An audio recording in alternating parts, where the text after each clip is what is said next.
I'm Terrence James, you're watching another episode of Neutral Reviews, and today we're driving the 2024 Acura RDX A-Spec Automatic. And I've lived with this vehicle for a week, and I want to tell you whether or not I would buy one or not. But first, let's do our traffic light Grand Prix acceleration test where we race up that fake stop light just as fast as we can to speed limit to hammer on the brakes. Okay, so what we want to do is put this in sport mode, because it's got one. Put this into S, because I think that's for super fun. Left foot on the brake. Build up some torque. Here we go. Ooh. Oh, now it kicks in. Oh, and speed limit. Hammer on those brakes.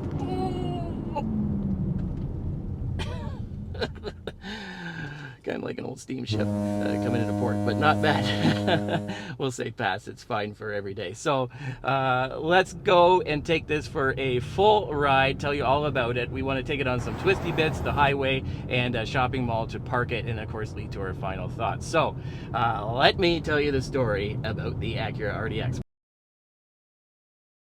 Well, not a very exciting story. Although this is the third generation of this vehicle, which usually means that it's something that's people obviously like, and that means that the company will put money into it to keep people liking it. So it should be hopefully a good vehicle, although nowadays they're driving computers, so you know, who knows, get the warranty or lease it. Anyway, in all seriousness, this is the entry-level SUV for Acura, and if you're not aware, Acura is to Honda like Lexus is to Toyota. It is the fancy one, and this is built on the CRV platform to give you an idea of size. Now, you got three trims for this. You've got the base, and you've got two A-Specs, which are the fun ones, like this one here, and they range from anywhere from the mid-50s to the high 60s MSRP Canadian, plus fees and taxes. Little train tracks, a little bump, give you an idea of the normal sport suspension here. That wasn't bad. Anyway, yes, so back to the spiel here. So, yes, so as we said, this here, you're looking at those trims. Now, they come pretty well equipped because this is a luxury vehicle, so it comes even in the tech with pretty much everything you see here. You're going to get power, everything. You've got even navigation, which is nice. You've got Apple CarPlay, Android Auto, big sunroof back here. You got a power tailgate with hold for short people like me, so you can set the height of the tailgate. Yes, comes really well equipped. Now, if you want to get the A-Specs, like we said, it's not a lot different in powertrain, but you do get the different look inside and out. The more sportier version, kind of like my GTI for Volkswagen on the little Golf there, same kind of idea. And what you're going to get with the top level Platinum Elite here is just a little bit more extra techie type equipment. Ironically, they call the base tech. Anyway, you're going to get the heads-up display, you're going to get the full 360 camera, you're going to get even more speakers on that premium sound system that they give you anyway, and the seats on here are ventilated, heated, and a lot more power adjustment. Although, again, being a luxury vehicle, I thought there would be more adjustment, and there's no massage or things like that, or the nice little cushion that comes out, although I don't have long legs, I don't play in the basketball team. And it's heated seats in the back. Now, when we come to the back, also, as we said, I don't think they recommend towing a lot with this, but they do say around 1,500 pounds, which is the equivalent to one of these active urban lifestyles hanging off the back of your RDX. All right, so that leads us to powertrain. So when we talk about powertrain, you're going to get the 2-liter inline-4 turbo, detuned, of course, out of the new Acura Type S, Integra Type S, or the Civic Type R, and we have reviews coming up on both those next. Pretty excited about that. Anyway, so with that being so, that's a great engine. It's going to pump out around direct injection like them all nowadays, but aluminum head, aluminum block is really quite an engine. So anyway, 272 horsepower, 280 pound-feet of torque, which is capable of rocketing this 4,000-pound little luxury vehicle from 0 to 60 in just over 6 seconds, which isn't too bad. And it all runs through a 10-speed automatic transmission and the super handling all-wheel drive. Now, with all that, you're not going to get the best fuel economy in the world, probably looking realistically in the low 20s, which isn't super duper, but you know, it is an awesome engine. Now, also, when we talk about that, when you're talking about space, your 108-inch wheelbase, which equates to about 104 cubic feet of passenger space and about 30 cubic feet of cargo space. And again, the cargo is pretty good back there. As you can see, you've got power outlet, you've got an extra tray underneath where there should be a spare tire, but at least there's a spare tire kit that you can put all kinds of stuff, which is pretty nice. And what else back there? Of course, 60/40 split seats. And then when you come to the back seats, as we said on the Platinum edition here, you do have heated outboard seats. You got USB-Cs for them and map pockets, because on an electric vehicle, you know, people are using maps, I guess, especially navigators from the back. And then when you move up the front here, as we said, you get power, everything. It is an older interior in the sense of some of the technology that they've committed to, such as this infotainment uses an older style. I shouldn't say older style, it is a Japanese thing, but a lot of Japanese companies, like even Mazda now, has kind of given up on their theory that touch screens are more safe, and allowing people to not have to use the irritating mouse controls. But you do still have hard buttons for the climate control, intermixed in some piano black in here. But all in all, a very, very well equipped vehicle for the price.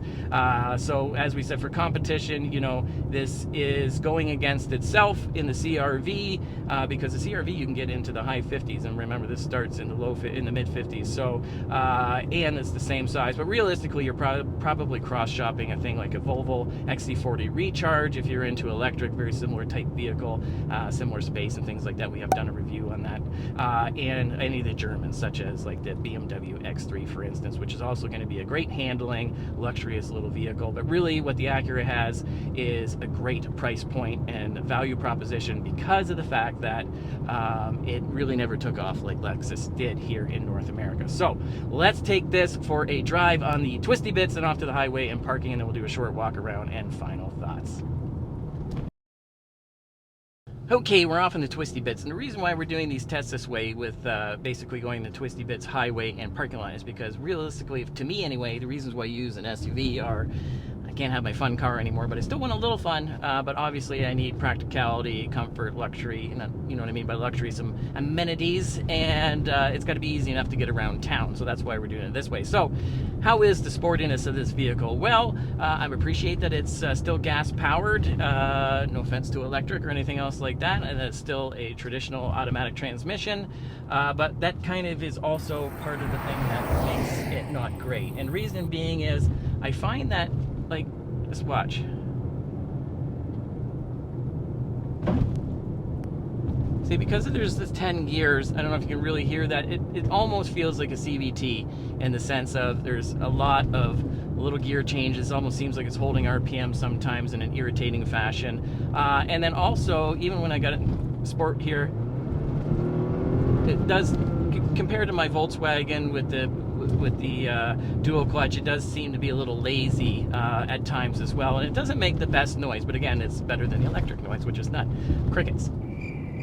But yes, I personally think, though, what makes this vehicle, the A-Spec, great, and this version, the Platinum Elite, is the combination of the super handling all-wheel drive and the adaptive damper. So I got a couple corners here, and I'm going to show you what I mean. So just a second here. So going around this corner here, and normally all-wheel drive or front-wheel drive will push out and understeer because they feel that that's more safe. But look when I go around this corner here. Like, that just brought around the rear end like my old BRZ, like a rear-wheel drive, or my Mark 8 Golf R manual. So now, reason why that's interesting is because Subarus have a really, really good all-wheel drive system, because all the wheels are turning all the time. But that also makes it a little weird, because when you go around a corner, the first couple times you drive one, you think that it's braking because of the way that the traction works, and it's just really not like most vehicles you're used to driving properly. But it's one of the best systems in the world. Now, most all-wheel drive systems are just a front-wheel drive car that, when you're launching it for acceleration, can put some of the power to the back. Or obviously, if you're stuck in snow or mud or something like that, it's no Jeep or Bronco, but it's going to help you get out a little bit, right? So really, that's kind of the claim to fame for most all-wheel drive systems. But this one here, the reason why I think it's really, really interesting and great is because it's kind of like the Subaru, where it feels like there is a lot of power going to all the wheels at any given time. But what it can do, like my Golf, is it can send almost 100% of that power to an outside wheel to make it go around a corner more like a traditional rear-wheel drive vehicle. So that, in addition, with all the safety features this has, it's not going to swing around on you, but it's a really, really addictive driving characteristic of this vehicle. And I think me personally, it's kind of, it's my favorite thing about the vehicle, I think. And okay, there you go. I got it in sport. You can hear it. But that's also one of the frustrating things, that even in sport mode, and, you know, manual here, like, look, we'll go down a couple gears. Watch. Oh, it shifted in sport mode by itself.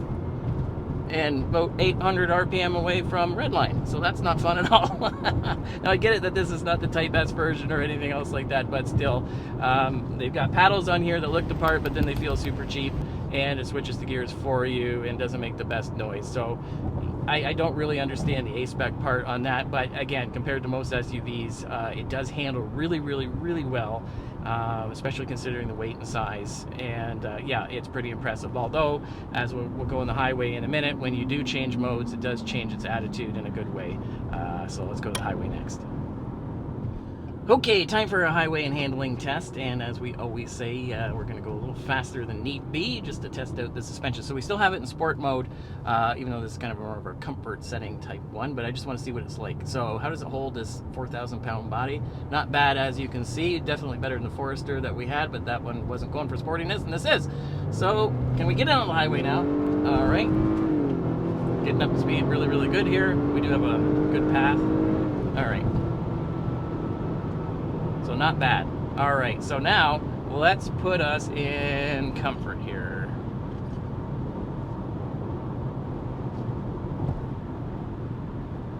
So as you can hear, or not hear, as we always say, yeah, it's not bad. It's pretty comfortable, pretty quiet. So that engine really turns down. That is one thing that I really appreciate with this car. Again, not to keep mentioning the Golf R that we just got for the show, but hopefully we'll do an episode after the Type S and the Type R. But yeah, it's like that where it really does seem to change quite a bit. I don't always normally notice that on vehicles. Sometimes they have all these different modes and they don't seem to change all that much. But this actually does. So like, look, for instance here, when we put it normal, you can feel a little jerk. It changes the fuel mapping, I think. And then all of a sudden sport. So yeah, it goes orange and things like that. But again, you can definitely feel it tighten up. And the suspension with this adaptive dampers 100% definitely does change. But I want to put it back in comfort here, or normal. Now it does have a snow mode as well, depending where you live, and I'm going to guess it's going to kind of give you more traction when you're slipping, so it can get you out of stuck places and things like that. But yeah, now what's it like otherwise? Because of royalties and things like that, I'm not going to turn on the music, but the sound system does work really, really well. It sounds really good. I've heard some people say it's kind of bassy, if you like that, but not in a bad way, where it's, you know, rattling your teeth or you know, things in here and sounds terrible. Yeah, it works pretty good that way.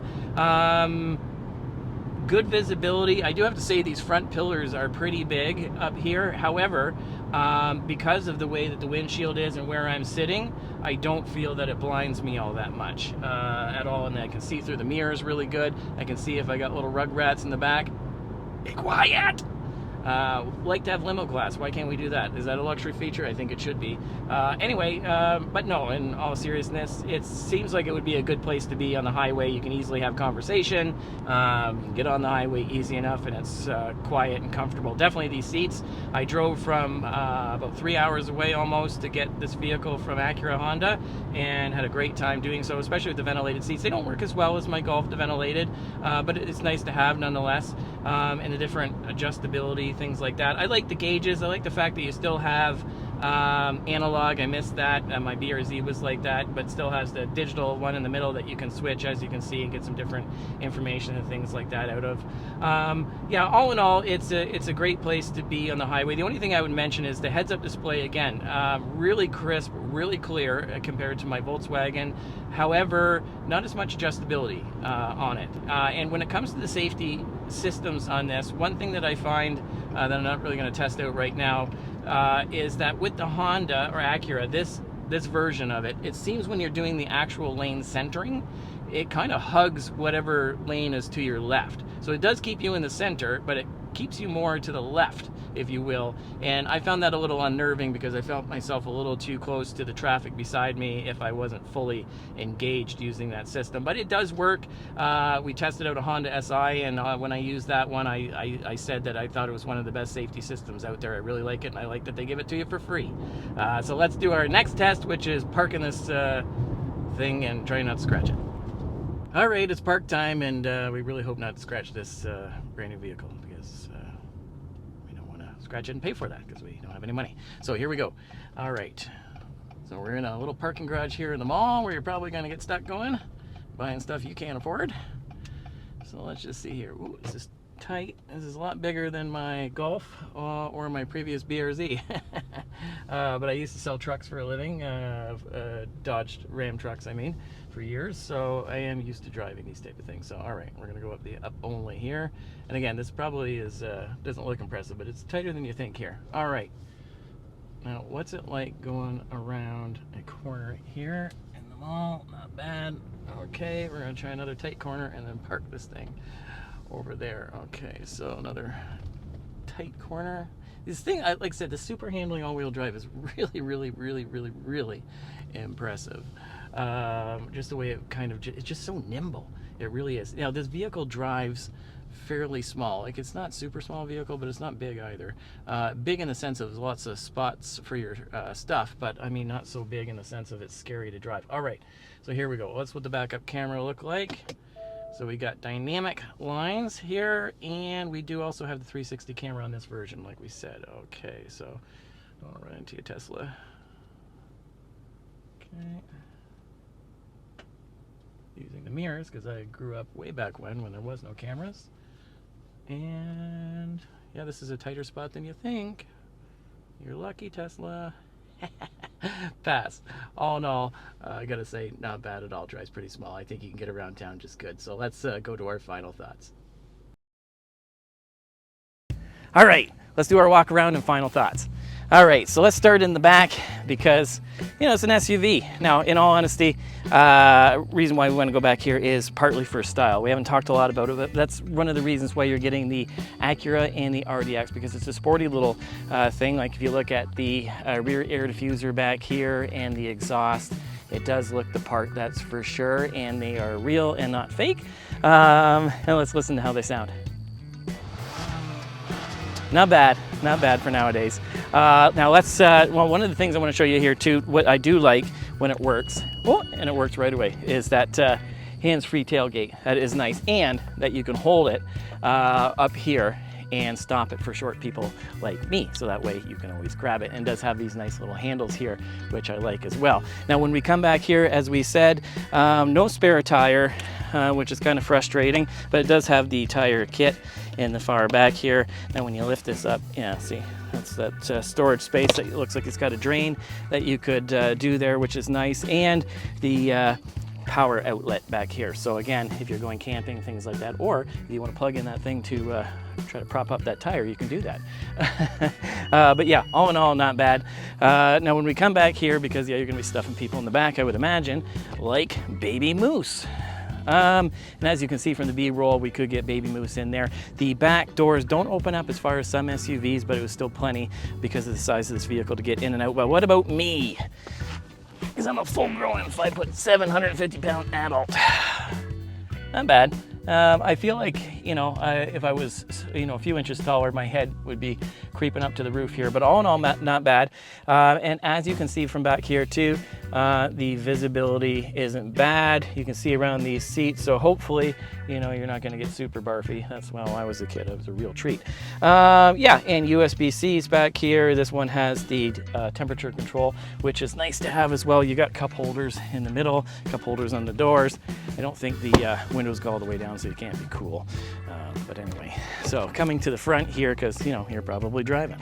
Now, as we said, one thing here, it's the Acura, so it really does look nice. I like all the different materials. It's got fake, I don't know if it's fake or not, but you got this metal looking stuff. You got Alcantara, red stitching, soft touches where you need soft and hard, you know, scratchy stuff where that could be hidden. And you come over here, and I like this flat bottom steering wheel because that is super sporty, perforated, kind of like my Mark 8 Golf R, pretty cool steering wheel. Do like the paddles because they have some, but again, I just don't think they care or really put a lot of thought in. Like, if you take our manual transmissions away, I know it's an SUV, at least give us half decent paddles. Like, they look the part, but they feel kind of cheap and chintzy. And as we showed in the driving part, they shift for you, so like, what's the point? But anyway, when we're talking about shifting, this here, again, I don't really understand and don't care for after a week of it, which is this weird looking gear shifter. So you've got buttons, but the reason why I don't really like it is because the start stop button here, I keep hitting the D for drive button. So, you know, like when you think it's in park and you want to get out and you think you're shutting off the vehicle and really you're still in drive. Yeah, I don't care for that at all.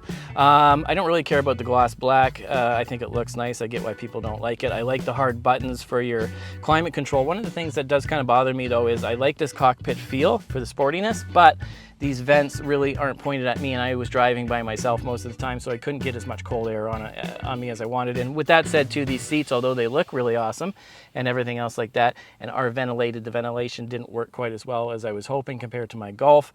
And again, one of the things that I wanted to touch on in here, and I go on this rant a lot, is for this infotainment. And the reason being is not just to pick on Acura, it's a Japanese thing, and I get it in philosophy, what they're saying. What they say is that if you're touching the screen, you're looking at the screen, which means it's not safe. Well, in reality, the fact that it's got this weird little mouse pad from like a decade ago that works about as good as my ThinkPad on my other computer from the early 90s, I found that I'm spending more time fishing around down here to see, like, am I actually touching the right spot? Like, where am I supposed to be touching? And then I'm looking up at the screen and then remembering that I can't do the touch screen. So, you know, I've almost gotten a bunch of fiery accidents. So I really don't care for that. I don't think it is a good idea in reality. And again, because this is a bit of an older interior, again, we get buttons and things like that, which we like, but I'm surprised that it doesn't have some of the more luxurious features like the, on some of the BMWs and Volvo and things where the thigh cushions come out to support your legs if you have longer legs, stuff like that. But yeah,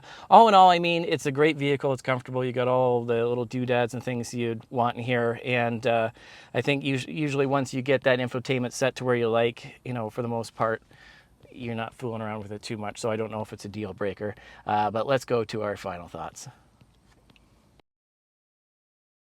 Okay, final thoughts time. And we started off this video by saying that we were lucky enough to have this vehicle for a week, and we wanted to let you know whether or not we would buy it or not. Well, if you're a regular viewer or you know me, then you know the answer is not going to be a surprise when I say I would not, because I don't like SUVs. But that being said, if you're 99% of the population that's not weird like me and you like a higher up vehicle with a little bit more practicality and stability and things like that, well, I don't think that you can go wrong with the 2024 Acura RDX A-Spec Elite Edition because it is full of luxury features, a lot of nice stuff in here, and some of it's older. So that's good in one sense because we still got hard buttons in here for the climate control and things like that, but also a bit of a downside because we have that mouse pad thing that we don't really like. But I don't know if it's a deal breaker. It depends on how much you use that. But yes, that super handling all-wheel drive makes this thing great on the twisty bits. It really does. It is a lot of fun, and it also helps when you're parking and getting around small places, because this vehicle is a decent size. It feels like you have SUV practicality, but it drives